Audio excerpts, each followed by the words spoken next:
Alors, les documents diffusés sur le site web, comme l'a bien expliqué Sylvie, il y a des choix à faire. Certains organismes ils décident de diffuser, par exemple, des communiqués de presse, ils vont les convertir en PDF, ils vont les diffuser en ligne. Il y a d'autres types aussi de documents qu'on va les retrouver dans d'autres formats et qui sont diffusés sur le site web. Ici, il y a un choix à faire. Est-ce qu'on garde le format original ou est-ce qu'on le détruit? Si on le détruit, obligatoirement, on doit songer à capturer de nouveau les contenus qui ont été diffusés sur le site web. Aussi, certains documents qui sont convertis en PDF ou d'autres formats, on les retrouve dans d'autres formats, sur les bureaux. Mais il y a un changement. On essaie de créer des documents publics. Donc même au niveau de la forme, il y a certains changements qu'on devrait préserver également. Et bien sûr, un site web, c'est aussi un projet. Donc il y a toute une équipe qui travaille sur le site web. Il y a des choix à faire sur le plan ergonomique, sur le plan du contenu, au niveau de l'accessibilité du site web, et des normes à respecter. Donc il y a tout le projet site web, le dossier du projet site web qu'on devrait archiver. Donc ici, je vous montre juste vous expliquer que ici en Tunisie, tous les ministères ils sont dotés d'un site web public. Des fois, on a un site web officiel et aussi des sites événementiels. Donc on crée des sous-sites ou des mini-sites pour certaines occasions. Le problème, c'est qu'on ne retrouve que la version actuelle.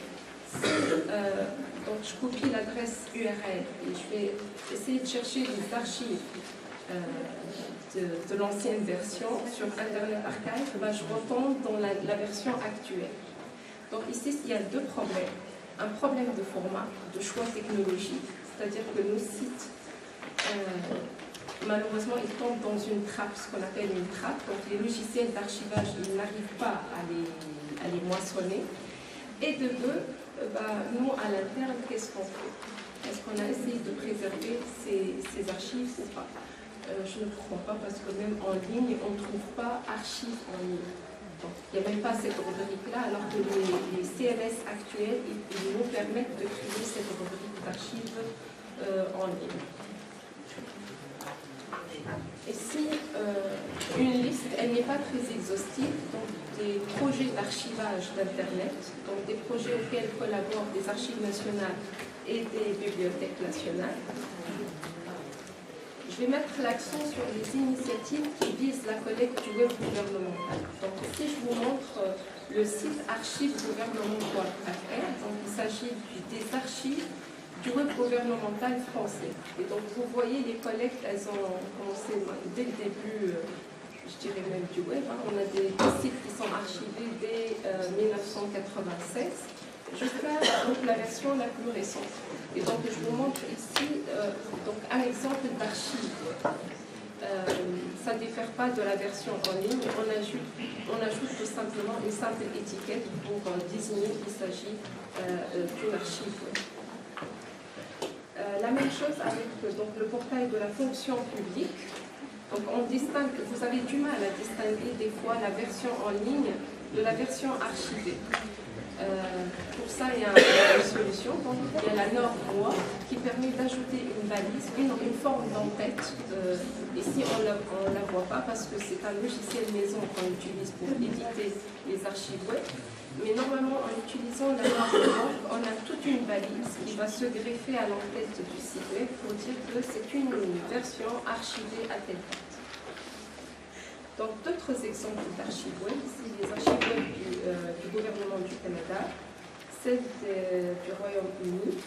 Et donc, pour vous donner une idée sur qu'est-ce qu'on veut dire par archive web ou un portrait web, ici, donc si je clique sur une date, je vais voyager dans le temps et je vais revisualiser le site web tel qu'il a été capturé à cet instant-là. Donc même au niveau de ces portraits web, les choses évoluent. Donc c'est une très ancienne version des calendriers de capture. Donc on voit la version la plus récente. Et vous voyez ici au niveau de ce bandeau, donc même en archivant le site web, on va apprendre davantage sur l'évolution de notre site. Donc ici je peux si je reviens à ce site web-là, je peux dire qu'il y a quelque chose qui s'est passé entre 2005 et 2006. Peut-être qu'il y a eu un changement, peut-être un nouveau dossier il a été traité sur ce site web-là, ou tout simplement il y a eu une refonte majeure, parce que les logiciels moissonneurs, ils vont détecter chaque fois qu'il y a une modification ou une mise à jour qui touche le site web, ils vont aller chercher donc une nouvelle version. Donc ça permet aussi d'étudier, c'est un outil pour étudier les sites web.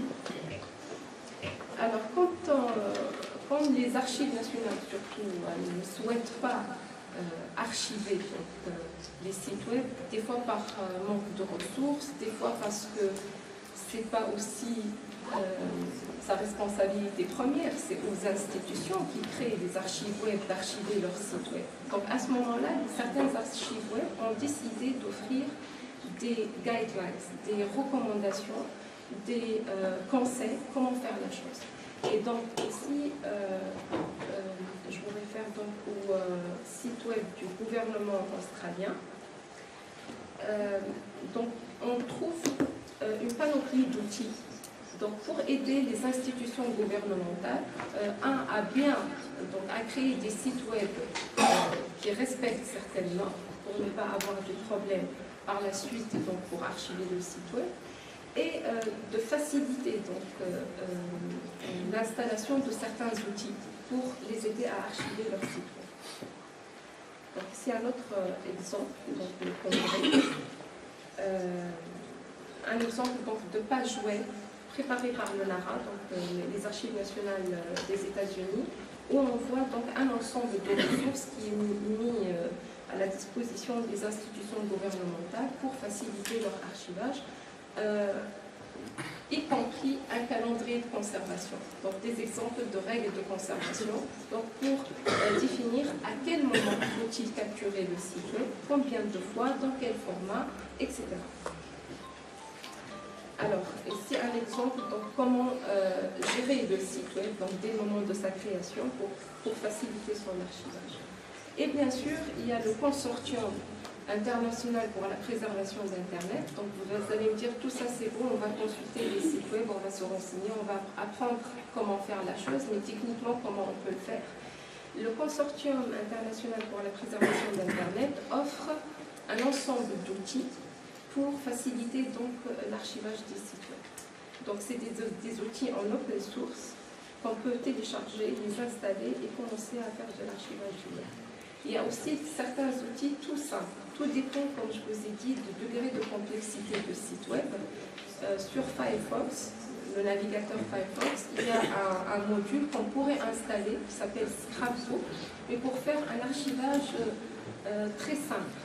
Donc peut-être faire un essai avec cet outil avant de passer avec des outils plus compliqués sur le plan technologique. Donc, la fameuse interface d'Internet Archive, donc ici, il suffit, le seul mode de recherche, en fait, le plus performant, c'est de copier une adresse URL, de la soumettre à la Wayback Machine et essayer de visualiser par la suite les captures qui ont été faites. Ici, c'est Internet Archive qui réalise ces captures. Donc, c'est un paramétrage qui ne répond pas nécessairement aux besoins organisationnels. Je risque de trouver une archive ou des archives de certains sites web ministériels en Tunisie, mais ça ne veut pas dire que le moissonnage du site a été effectué au bon moment. Et est-ce qu'on peut visualiser le contenu en entier? Donc des fois, il y a certaines images manquantes, certaines vidéos qui ne sont pas lisibles, ou encore il nous demande d'installer le logiciel carrément pour permettre la visualisation de certains contenus. Encore 5 minutes, ça va. Donc pour résumer, alors comment on a traité cette problématique? Alors soit on opérationnalise des modes déjà existants, donc le dépôt légal pour les bibliothèques nationales, l'exemple de la Bibliothèque nationale de France par exemple, où on impose le dépôt légal des sites web. Mais ce n'est pas aux institutions de déposer leur site web, c'est une autorisation à la Bibliothèque nationale pour procéder à l'archivage à distance des sites web français. Donc toute la problématique des droits d'auteur se pose dans ce cas-là. Et un des choix de la Bibliothèque nationale de France est de ne pas offrir accès en ligne à ces archives web. Donc ces archives web sont consultables uniquement sur place et sur une demande justifiée. Alors, deuxième façon de faire, c'est de se répartir donc, la tâche ou la responsabilité de l'archivage du web, soit selon la nature des contenus ou le niveau ou les compétences. Alors, je reviens toujours à l'exemple français qui est plus proche de nous. Donc, la Bibliothèque nationale a décidé de se répartir cette tâche avec l'Institut national de l'audiovisuel. Donc, la Bibliothèque nationale, elle va aller chercher tout le contenu web public, donc des sites web, et l'INA va aller chercher tout le web média, donc tout ce qui est télévision en ligne, radio en ligne, donc émissions radiophoniques ou télévisées. Au niveau donc, des compétences, si je reviens à l'expérience du Royaume-Uni, donc comme il fonctionne en mode très décentralisé, donc ce sont l'ensemble des bibliothèques provinciales qui travaillent en collaboration, elles vont être responsables de l'archivage d'un territoire donné. Par exemple, tout ce qui est médical, tout ce qui est audiovisuel, tout ce qui est public, tout ce qui est artistique. Donc ils vont se répartir les tâches selon la nature du contenu. Si je prends aussi l'exemple de la Library of Congress, donc la bibliothèque du Congrès, donc elle va archiver par exemple des blogs, et ce qu'on appelle les law blogs, donc des blogs dans le domaine du droit, parce que la bibliothèque, il y avait des demandes, donc certains besoins informationnels, donc sa clientèle a exigé donc, la présence de ce type de contenu dans la bibliothèque. Donc ça complète les collections existantes. Et au niveau donc, de la répartition de cette responsabilité selon les compétences techniques et les moyens technologiques, donc on peut tout simplement passer par l'externalisation de l'archivage ou tout simplement collaborer avec Internet Archive. Donc Internet Archive, elle offre donc, son service aux institutions qui le suivent. Et non seulement pour archiver donc, des sites web, mais aussi des réseaux sociaux. Donc elle a tous des API pour archiver des pages Facebook, pour archiver les tweets, et aussi tout ce qu'on met sur YouTube ou autres plateformes de diffusion des séquences vidéo. Alors au niveau des approches d'archivage, donc on peut trouver différentes approches d'archivage, donc de l'archivage intégral, donc ce que fait Internet Archive, donc on va aller moissonner tout ce qui est public sur le web. C'est bien, mais ça crée des collections avec beaucoup de trous. Donc, comme c'est un archivage de surface, on ne peut pas aller donc rapatrier certains types de contenus. L'approche exhaustive, donc ici c'est plus à l'échelle nationale, où des archives nationales ou des bibliothèques nationales, elles vont décider donc d'aller chercher le contenu du web national, le point .fr, le point .tl par exemple. Ici c'est une répartition au niveau des tâches, soit c'est la bibliothèque nationale qui prend en charge ce travail, ou alors les archives nationales. L'approche sélective vise surtout à aller chercher un contenu bien particulier sur le web. L'exemple du web électoral. Donc au Québec, par exemple, ils ont tenté d'archiver tout ce qui a été publié pendant, avant et après les campagnes électorales. Aux États-Unis, ils ont archivé les sites web pendant les sites web gouvernementaux et les sites web des partis politiques durant les périodes électorales. L'approche mixte, c'est l'approche adoptée par la France, donc ils vont aller chercher un contenu exhaustif sur le web et par la suite, ils vont procéder à la sélection des contenus qui intéresseraient les Français. Donc, c'est toute une équipe de bibliothécaires et de veilleurs qui travaillent là-dessus. Ils vont donc, ils ont défini une politique de développement des collections web et ils les mettent à jour assez souvent. Donc, ça dépend des nouveaux contenus qu'on voit naître sur les web ou alors ce qui a été documenté sur le web. Ils ont créé d'ailleurs une collection qui s'appelle le web adolescent. Donc, ils sont allés chercher des sites web développés par des adolescents, par exemple. Au niveau des techniques de collecte, donc 3 principales techniques, soit donc un archivage à distance. Donc, depuis cette machine-là, on peut paramétrer un logiciel moissonneur, lui indiquer des URL, un niveau de profondeur, Sylvie tout à l'heure, il a évoqué ce point, donc soit on va rester au niveau 0, donc on va aller chercher uniquement les pages d'accueil, ou alors définir un certain niveau de profondeur, niveau 1, 2, 3. Cet archivage à distance donc, ne permet pas aussi d'aller chercher tous les contenus, donc des fois, ou certaines fonctionnalités offertes sur le site web. Donc des fois, on va avoir une archive web, mais si on tente d'utiliser le moteur de recherche, le moteur de recherche n'est pas fonctionnel.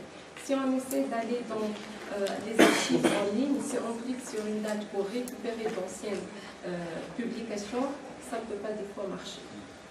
Donc l'archivage le plus recommandé, c'est l'archivage côté serveur. Puisque si on se met du côté des ministères ou du gouvernement tunisien, c'est lui qui maîtrise les contenus, il a ses propres fichiers. À ce moment-là, on pourrait aller gérer directement donc, ce répertoire web. L'archivage des transactions s'avère aussi nécessaire lorsque un client, un partenaire ou un citoyen il est en train d'utiliser une plateforme ou un service en ligne, il va créer certains documents. Donc à ce moment-là, il faut garder la trace de cette transaction ou les outputs de cette transaction. Et il y a toujours des logiciels qui peuvent être paramétrés pour capturer ces documents.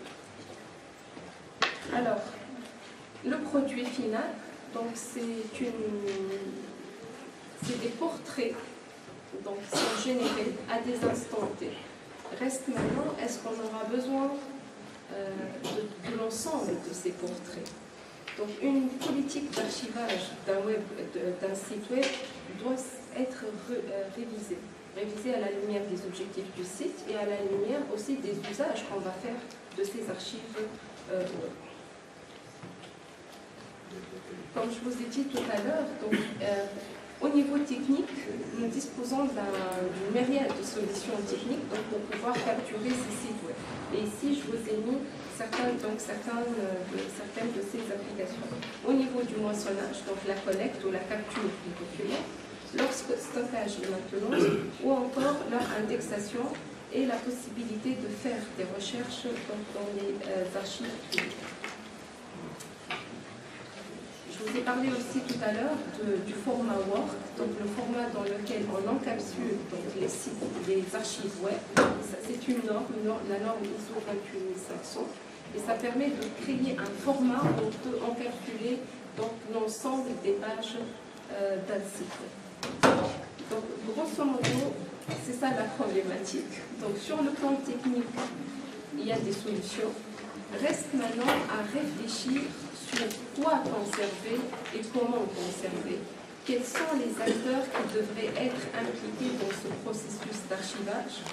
Et c'est un peu l'objectif de notre table ronde. Donc on a essayé d'inviter les acteurs qui nous semblent, qui doivent agir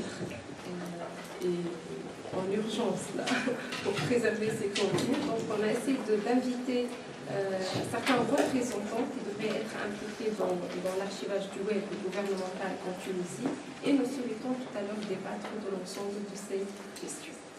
Merci.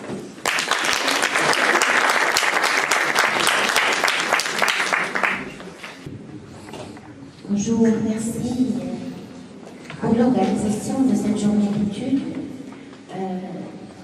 très importante. Merci aussi à Haïm pour son exposé très clair. Alors, c'est plus une recommandation, une question, une remarque. D'abord, j'aimerais rappeler la loi organique concernant le dépôt légal. Et cette loi de 2015, donc la plus récente, c'est une loi anesthésie. Cette loi évoque, mais d'une manière assez vague, le dépôt légal des sites web et des documents numériques, en parlant des tâches de la Bibliothèque nationale. Mais moi, je me dis qu'il faut que les archives nationales, la Bibliothèque nationale et toutes les institutions patrimoniales œuvrent ensemble pour mettre en place les textes d'application de cette loi.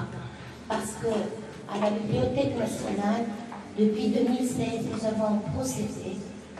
C'était pour nous une manière d'appliquer cette loi, qui n'était pas claire. Nous avons procédé à une sorte de moissonnage du web et nous avons opté pour l'archivage des articles d'opinion et des statuts Facebook et aussi peut-être les tweets aussi et les blogs. Faisal Hamdi, qui vous en parlera tout à l'heure, il parlera aussi en présence de Mme Benjoustehi, directrice des collections de l'ABN. Donc nous avons cette expérience, mais je pense qu'elle est très limitée et que nous avons besoin justement d'un partage des tâches avec les archives nationales. Parce qu'on ne peut pas tout faire, parce que les moyens manquent. Nous avons des veilles de stockage. Nous essayons de faire les choses selon les standards internationaux, mais nous manquons de moyens. Et moi, je propose alors la recommandation est la suivante, c'est qu'il y ait une réunion avec les archives nationales et l'Institut supérieur de documentation, parce que nous avons besoin de votre expertise et de votre... nous avons besoin de formation aussi. Donc, on se réunit pour réfléchir ensemble et pour organiser un colloque de 2 ou 3 jours, un colloque international au cours de l'année 2019. Voilà ce que je propose. Sur la même question, l'archivage du web. À juger. Donc là, on est un peu justement contraint à terminer justement cette séance pour pouvoir par la suite entamer la deuxième séance qui sera consacrée à la table ronde. Et je pense que ce sera vraiment une occasion pour approfondir certaines questions qui mériteraient plus de réflexion et surtout plus de vision stratégique et de solutions techniques. Donc, je voulais juste dire que je souscris tout à fait à la recommandation de l'AG et qu'il est tout à fait nécessaire, maintenant que les ponts sont jetés entre les responsables professionnels des institutions professionnelles et les ISD en tant que justement vecteur pas seulement de l'enseignement mais aussi de la recherche, et c'est cet aspect-là qui nous intéresse le plus.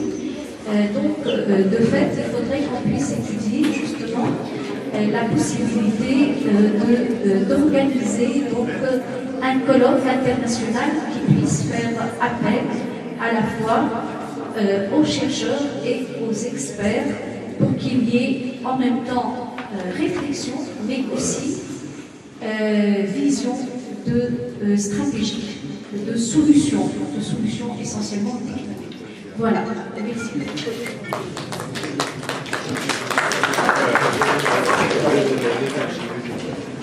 Pour commencer, Abdel sous-directeur de l'archivage électronique et des archives nationales. La préoccupation première, c'est éviter un Alzheimer numérique, d'abord. C'est-à-dire renforcer la mémoire en tant que devoir, d'abord, institutionnelle, renforcer la mémoire des institutions, la garder, la sauvegarder et la propager au maximum. Pérenniser peut-être, vu nos moyens largement dépassés par les nouvelles technologies et par la frénésie technologique, surtout dans le domaine du numérique, mais on doit faire quand même de telle sorte à freiner le flux d'amnésie qui nous frappe chaque jour avec une création, une génération de données et d'informations au niveau dans le monde virtuel et dans l'aspect institutionnel surtout. Je ne vous cache pas la situation des sites web publics très aléatoire. Ça dépend de chaque ministère, le degré d'investissement, le degré de mise à jour. Parfois, il s'agit de portails, comme vous le savez, avec des bases de données disponibles, plus ou moins disponibles. Et dans d'autres cas, il s'agit de simples pages web consultables donc de temps en temps, vu les moyens de plus en plus dérisoires du secteur public pour mettre à la disposition des citoyens, soit en Tunisie ou à l'étranger, une information fiable et exploitable. Donc notre souci général, comme a été exprimé dans la séance précédente, c'est se prémunir contre une amnésie numérique. L'amnésie numérique, c'est... Excusez-moi, j'ai été obligé. Notre présenter la journée, ça a été fait. Je parle à tout le monde, mais pas uniquement à vous. Ce qui compte pour moi le plus, c'est chacun peut me dire où il a mal et comment il peut trouver un remède. Si ce n'est pas lui qui a ce remède à cause de ces sites, pourquoi ces sites font mal? Gouvernementaux. Vous avez compris. Donc, je préfère qu'on parle chacun de vous de son côté. Moi-même, je parlerai après. Tout le monde en essaie pour essayer d'avoir une discussion logique et on va classifier les mots après du plus important ou du moins important. Pas parce qu'il y a des fois on sent qu'on a mal et ce n'est pas vrai, ce n'est qu'une illusion. Ok? Donc, par souci d'efficacité, ça me convient. Mon souci principal, c'est s'acharner à pérenniser une information pertinente, ce qui n'est pas toujours le cas des sites web publics et institutionnels en Tunisie, malheureusement. Ok, donc la pérennisation. La pérennisation d'une information pertinente. Si on pérennise une information qui n'est pas pertinente, à quoi ça sert qu'on s'acharne? Monsieur, c'est bon.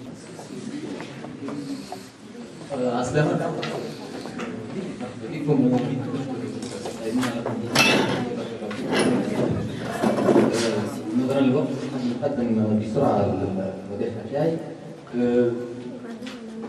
الحقيقه انا مشاركه يعني محاوله ارشفه الويب فيها الكتب الوطنيه كمثال العمل هذا مثال يعني مشروع نجم نقولوا جميل في بداياته. محتاجين الايام هذه والتكوين هذا باش نتعمقوا فيه ونتعرفوا اكثر على الاليات. المدارس الوطنيه الهيكله الجديده من المدارس الوطنيه عندنا اداره العالميه والموارد الرقميه تفرع عليها اداره الفرعيه والموارد الرقميه بيدها حتى المصلحه هذه مصلحه المكتبه الافتراضيه وتلك عن الموارد الالكترونيه اللي هي كانت مجرد خليه مكلفه بحصاد الويب. هذا يعني السيت نتاع المكتبه نتاع المكتبه باش نحكي بصفه خاصه على الحصاد الرقمي المبين.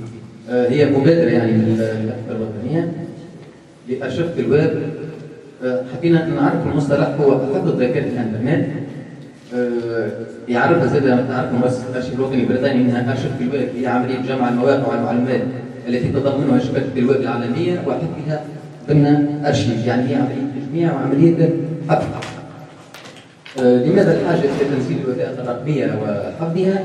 لسببين: تغير الممارسه المعلوماتيه، ضخامه المحتوى الذي يتزايد يعني كل ثانية، وتسارع وتيرة الطلب على المعلومات التي يحتويها الويب، واحتكار الشبكة للمعلومة. يعني نقصد المعلومات أصبحت موجودة على شبكة الويب أكثر منها على المحمول الورقي. أيضا السبب الثاني هو اللي يحفظ هذا التراث الرقمي. يعني المعلومات الرقمية الواردة على شبكة الويب هي تمثل تراث رقمي.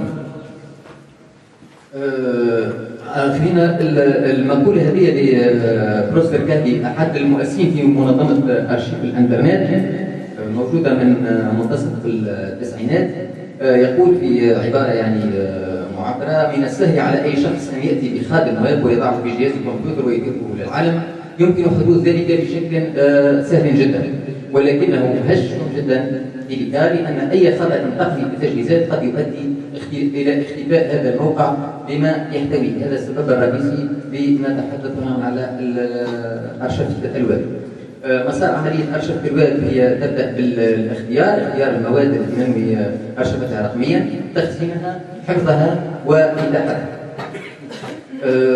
في دار الكتب الوطنية عملنا بالنسبة للاختيار، اخترنا يعني شبكات أرشفة واختيار مواد من الشبكات الاجتماعية، سوسيو، مواقع إخبارية، صحف إلكترونية، مدونات، ومحركات بحث.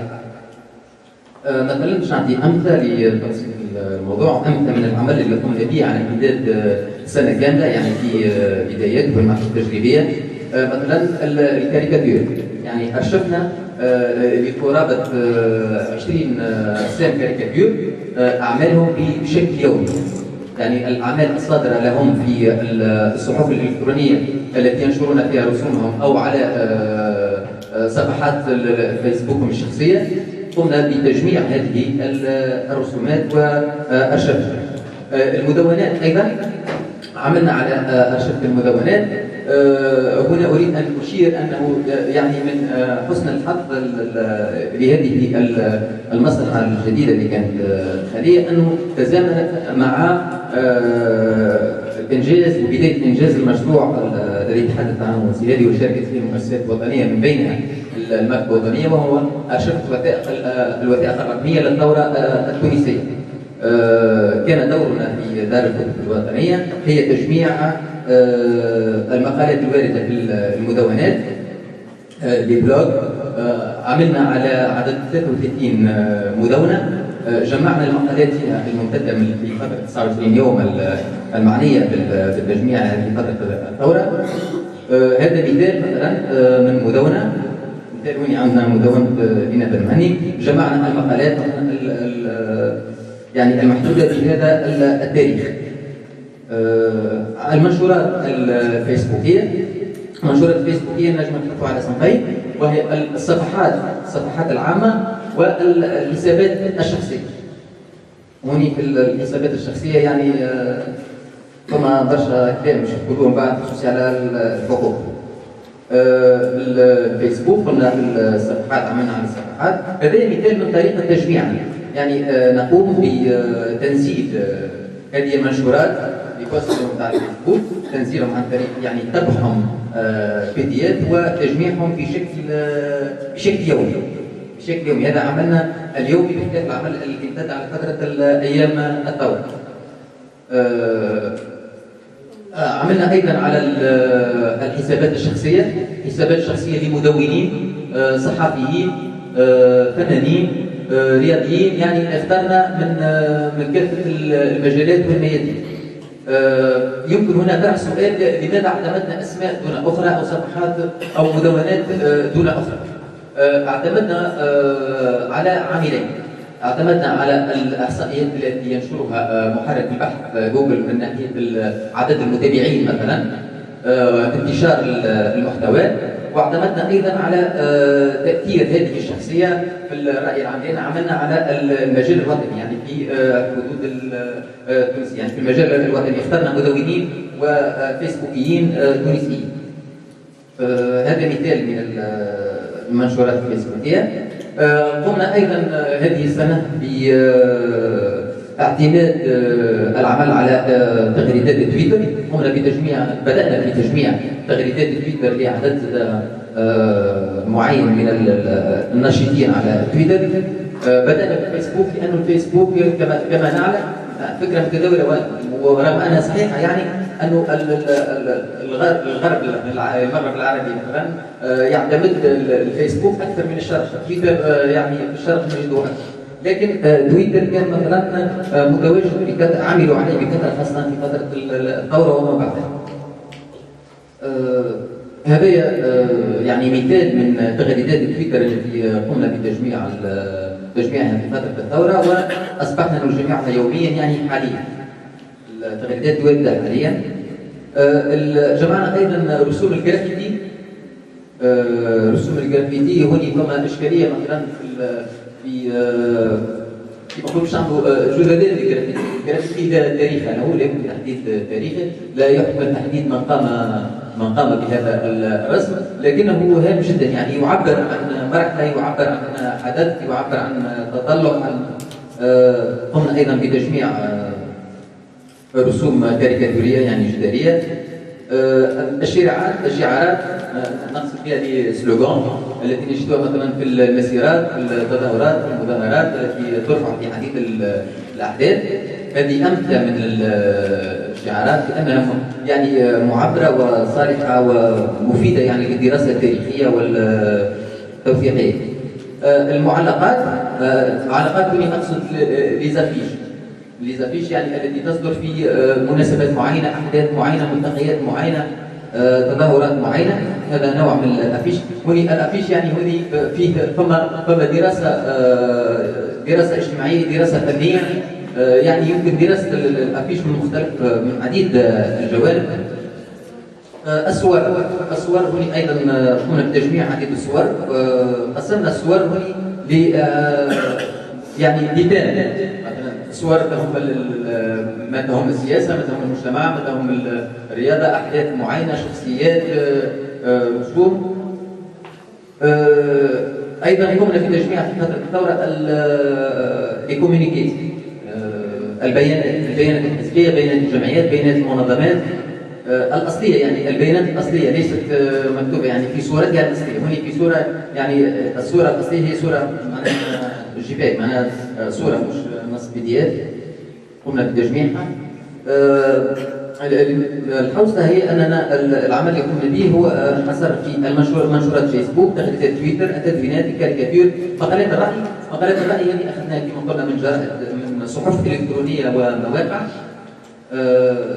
بعض الإحصائيات عن العمل اللي قمنا به ما نتابعه حاليا في بداية سنة 2018 مثلا. عندنا 54 حساب فيسبوك، 20 حساب تويتر، 33 مدونة، و12 موقع إخباري أو صحيفة إلكترونية. بعض الأرقام عن الوثائق المؤرشفة الإلكترونية في سنة 2017 بما مجموعه جمعنا 15456 وثيقة. 15456 وثيقة وقع تجميعها ملاحظة هنا ليس عن طريق برنامج إلكتروني، يعني نجم نقول أنه عمل يدوي، يعني بالوثيقة بالتغريدة بالمنشور معنا. لم نعمل ببرنامج، يعني لما قمنا بالعمل جمعنا 15456 وثيقة. وثائق الأرشفة الرقمية التي شاركت بها دار الكتب الوطنية في معرض الثورة قمنا بتجميع 6228 وثيقة بين منشورات وصور وفيديوهات وجرافيتي ديكومينيكي وغيرها. هذا باختصار شديد العمل الذي قمنا به. أود أن أشير إلى بعض الإشكاليات التي اعترضتنا وما وجدناها. أولا أنه الحاجة الأكيدة إلى الاعتناء بهذا المجال وتطويره ودعمه بشريا وماديا. الحاجة إلى التكوين في هذا البرنامج سواء للعاملين أو للطلبة. الدعم يعني هذه المشروع الأرشفة الرقمية والتوثيق الرقمي يحتاج إلى دعم مادي كبير للعمل بصفة احترافية، لأنه قمنا بهذا العمل لكن لا يمكن أن نوصل بهذه الطريقة. إذا أردنا يعني جمع أقصى ما يمكن من المعلومات والوثائق يجب العمل بطريقة احترافية. التحيين أيضا مشكلة التحيين. يعني هذا زاد يمكننا من العمل عن طريق البرامج.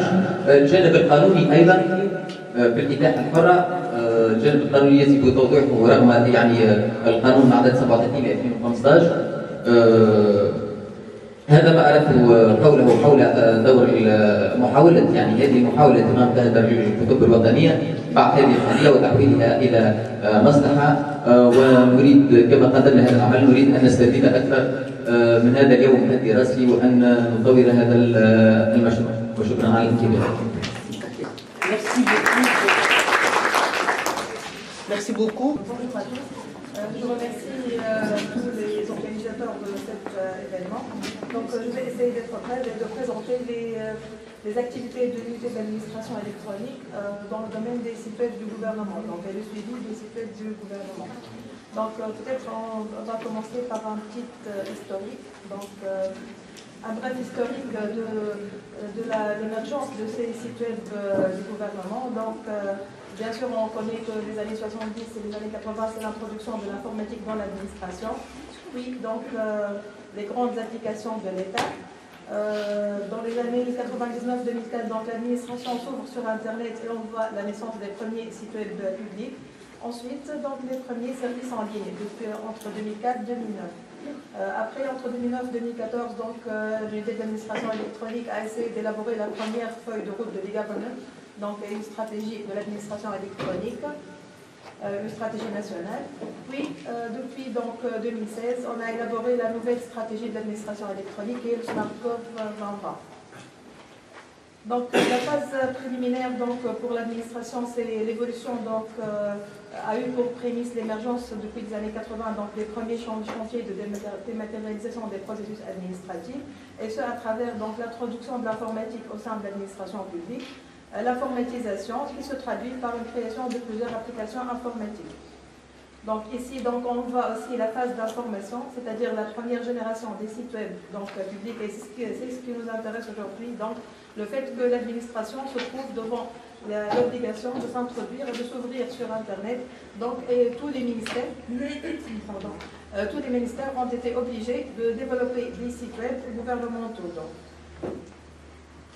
Quelques exemples donc, des sites web du gouvernement. Donc, si on parle des sites web du gouvernement, donc, cela signifie le portail du gouvernement tunisien, donc, qui est le portail fédérateur de tous les sites web. Et il y a les portails donc, sectoriels, le ministère de l'équipement, de l'environnement, de la santé. Donc, tous les ministères sont obligés à s'ouvrir sur l'Internet et d'assurer au moins ce qu'on appelle la présence sur le web. Donc, parce que dans les rapports internationaux, comme par exemple l'UNDESA, donc l'United Nations E-Government Survey, donc on prend en considération cette présence sur le web. Donc, il contrôle le fait que, par exemple, le ministère des Affaires sociales ou la santé ou l'environnement a réellement dans ce pays donc, un site web. Donc, ce sont parmi les critères d'évolution et d'évaluation de l'état de l'administration électronique dans un pays. Donc, après la phase d'information, donc le fait d'assurer la présence sur le web, donc à travers les différents ministères, on évolue vers la phase d'interaction. Donc, et ici, on voit la deuxième génération des sites web publics. Donc, à travers quoi cette deuxième génération? C'est le développement des sites web publics sectoriels, comme je vous ai dit, donc santé, enseignement supérieur, éducation, industrie, par exemple. Et le développement du portail d'administration, c'est le premier portail, donc Baweb. Et ici, je vois vraiment l'importance du fait de l'archivage du site web, parce que personnellement, je n'ai pas vu la version initiale de Baweb, donc .tn. Ça aurait dû peut-être être archivé, au moins même pour présenter un tel historique de l'administration électronique. Donc c'est un point très important, le fait d'assurer cet archivage des sites web gouvernementaux. Donc, la phase d'après, pardon. Donc, si on parle de ce phasage, donc le fait que l'administration s'ouvre sur Internet, elle essaye d'assurer cette présence donc, sur le web à travers des sites informationnels. Les sites évoluent vers des sites un peu interactifs, puis vers des sites transactionnels. Donc, on parle parfois de sites pas seulement institutionnels qui donnent l'information qui concerne par exemple le ministère ou les prérogatives du ministère, mais le site évolue vers des sites transactionnels dans lesquels par exemple on voit des paiements en ligne, par exemple les sites d'inscription universitaire, les sites d'orientation en ligne. Donc un site dans lequel il y a une transaction entre le citoyen et le gouvernement ou la structure publique qui a développé ce service ou ce site. Déjà ici, peut-être on ne doit pas faire la confusion entre un site web et un service. Donc il y a le site web, donc ce sont le nombre de pages qu'on développe et qu'on met dedans de contenu qui concerne l'institution, la structure publique, et il y a les services qu'on développe. C'est un service proprement dit, c'est une dématérialisation des procédures de l'administration qu'on offre à travers un service en ligne, à travers un front office et un back office qui doit être développé pour assurer un service intégré aux citoyens. La phase après, c'est la phase d'intégration, donc on trouve dedans les services administratifs intégrés. Donc, comme par exemple l'application Madani, qui est plutôt un système Madani, donc c'est un système government to government, c'est un système qui relie les administrations et plus spécifiquement donc les municipalités pour offrir un service intégré qui est le fait de donner l'extrait de naissance de façon électronique. Donc, et c'est intégré, c'est-à-dire que toutes les administrations sont liées. Par exemple, je peux prendre mon extrait de naissance, je ne dois pas me déplacer à par exemple, le gouvernorat que je suis originaire, mais je peux prendre l'extrait de n'importe quelle place en Tunisie. Oui, c'est ça, même à l'étranger. Donc, par la suite, on a aussi les services administratifs donc, intégrés et on parle de la phase d'intégration des sites web publics ou des services intégrés. Voilà, pour être donc rapide, une petite schématisation donc, des différentes phases de l'évolution de ces sites web, avec aussi le cadre juridique, bien sûr, qui accompagne. Par la suite, on a les nouvelles générations des portails. Donc, on a le portail du gouvernement tunisien, que Mme Haïda déjà a énoncé le matin. On a les portails, par exemple, de données ouvertes, les portails de participation publique. Aussi, la plateforme e-people pour tout ce qui est gestion des réclamations. Et par exemple le TUNEPS, donc le portail des achats publics. Mais ce qui est important, c'est que l'unité d'administration électronique procède depuis sa création à cette évaluation des sites web publics. Mais comment donc l'évaluation des sites web publics se fait? À travers une grille d'évaluation. La grille d'évaluation est élaborée à l'unité depuis 2010, mais à chaque fois on essaie de mettre à jour cette grille d'évaluation pour qu'elle soit au moins mise à jour. Donc on ajoute des critères, on élimine des critères, mais au total elle contient 140 critères et 13 familles de critères. Donc l'objectif de l'évaluation des sites web publics, c'est quoi en fait? C'est de déceler les défaillances au niveau des différents critères liés au développement des sites web publics, donc l'accessibilité, la visibilité, inciter les ministères à adapter leurs sites web aux besoins des citoyens et à être conformes aux standards internationaux et fournir aux citoyens des informations utiles et des outils participatifs. Donc rapidement, quelles sont les 13 familles de critères? Donc on a la visibilité, l'identification, l'utilisabilité web, la charte graphique et le design, l'intégration, le contenu, les choix techniques et technologiques, les outils de participation électronique, les usages sociaux, les services et les services, sécurité et vie privée, accessibilité, accès à l'information et audience du site. Donc les familles de critères, ce sont les critères qui sont contenus dans la grille d'évaluation des sites web et qui doivent être garantie, c'est le minimum requis pour dire que ce site web est un site qui est important, qui attire le citoyen, qui est à jour, qui contient une information pertinente. Et peut-être l'idée aujourd'hui, c'est d'ajouter le critère du fait que est-ce que le site assure l'archivage électronique. Donc on peut l'ajouter comme un critère pour dire que le site web du gouvernement, ça, il assure donc le fait qu'il est archivé, par exemple, où il archive les contenus pertinents dans le site. Donc c'est le modèle de la grille d'évaluation. En fait, c'est un fichier Excel dans lequel on trouve les 13 critères, les 13 familles de critères et les 140 critères. Donc, et à travers cette grille d'évaluation, on a par la suite des pourcentages pour chaque famille de critères. Donc on peut évaluer chaque ministère, l'importance de, par exemple, ce ministère pour les outils participatifs. Est-ce qu'il offre, par exemple, à travers le site web des outils participatifs, est-ce qu'il offre l'information? Est-ce qu'il est attractif pour le citoyen? Donc on évalue toute cette évaluation et on fait une comparaison entre les ministères. Aussi, on fait le recensement donc, des sites web du gouvernement, donc quels sont les sites web du gouvernement avec les différents liens. Et aussi, donc, je rejoins l'idée de Sidi Jalil donc le matin, le fait que tous les ministères donc, sont couplés avec des pages Facebook. Donc en fait, le fait de coupler chaque page du ministère, chaque site du ministère avec une page Facebook, c'est une recommandation pour les outils de participation. Mais il ne faut pas que ce soit un canal officiel, donc, ou bien pour annoncer les informations, parce que ce qui est officiel, c'est le site web. Donc le Facebook, c'est juste pour animer ou pour augmenter le fait que c'est un nouveau canal de communication, mais tout simplement, il doit garder l'aspect communicatif, pas l'aspect qu'il soit la première source d'information ou l'outil donc informationnel. Donc voilà, c'est tout ce que j'ai à dire. Donc je vous remercie. J'espère que ça soit utile et je suis là pour plusieurs questions ou pour laisser mes remerciements pour avoir penché à ce sujet assez si important. Donc Madame Awad Franki, je suis directeur à l'Agence nationale de la sécurité, directeur de l'audit de la sécurité des systèmes d'information, l'ANSI. C'est l'Agence nationale de la sécurité informatique. Un petit mot pour l'ANSI, pour ceux qui ne connaissent pas l'agence.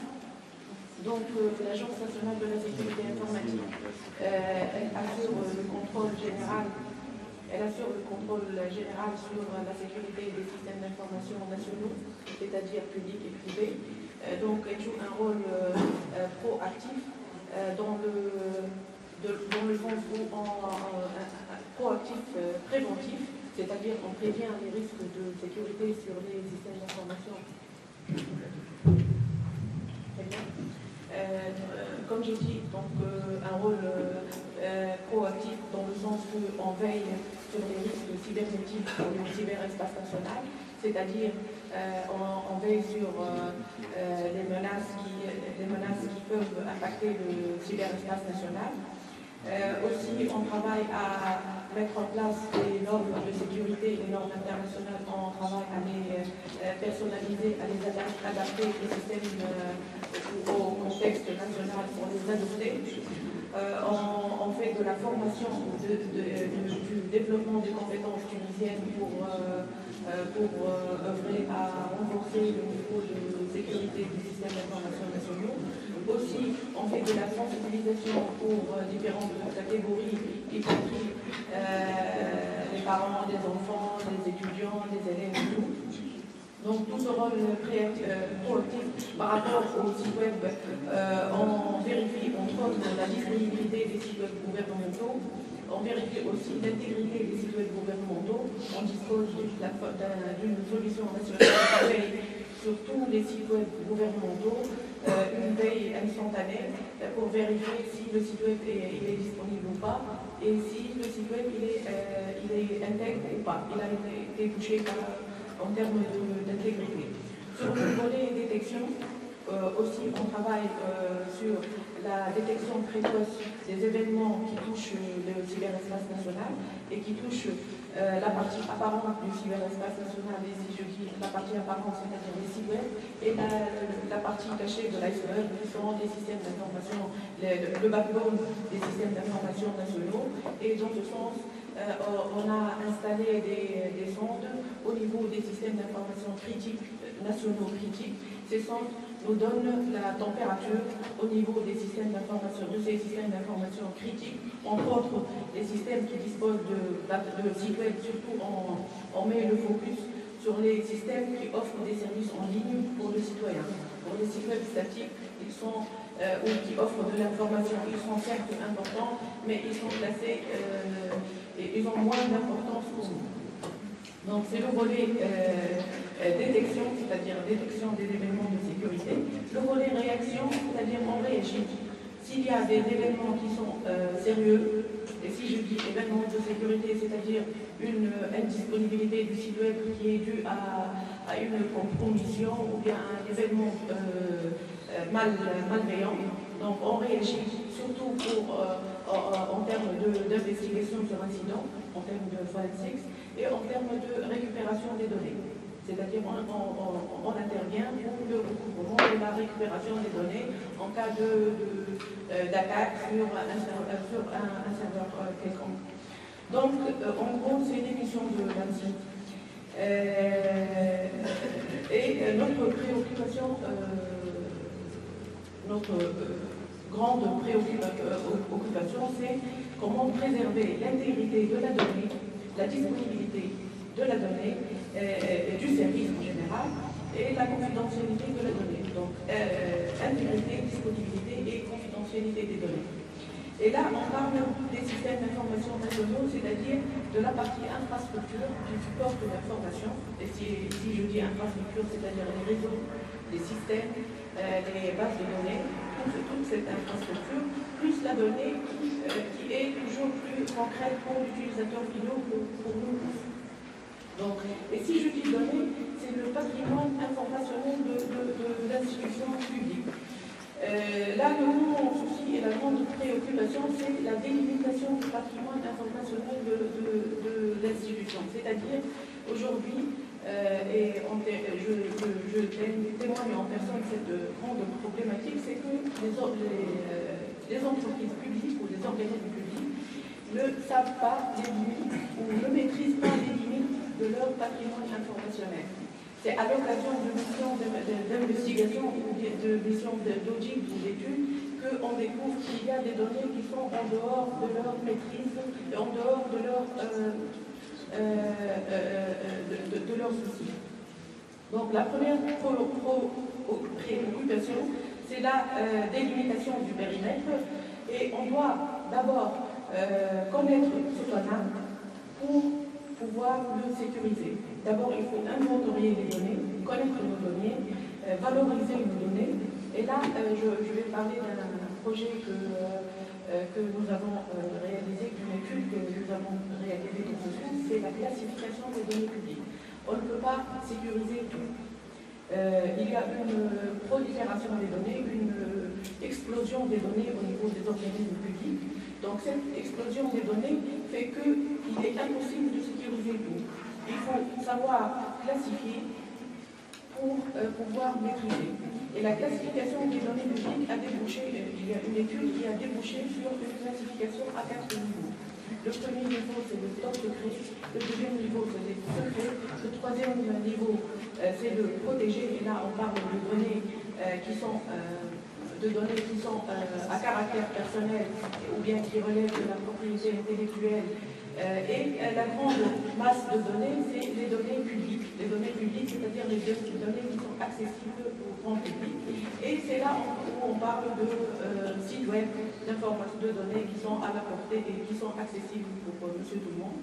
Donc, si on dit public, ça ne veut pas dire qu'ils ne devraient pas être protégés. Au contraire, ces données, parce qu'ils sont exposés à tout le monde, on doit fournir on doit garantir leur disponibilité. Ils doivent être disponibles. Ils doivent être intégrés pour ne pas donner des informations avérées à tout. Je viens de couvrir le tour, donc je reste disponible pour toute information. Alors, merci beaucoup.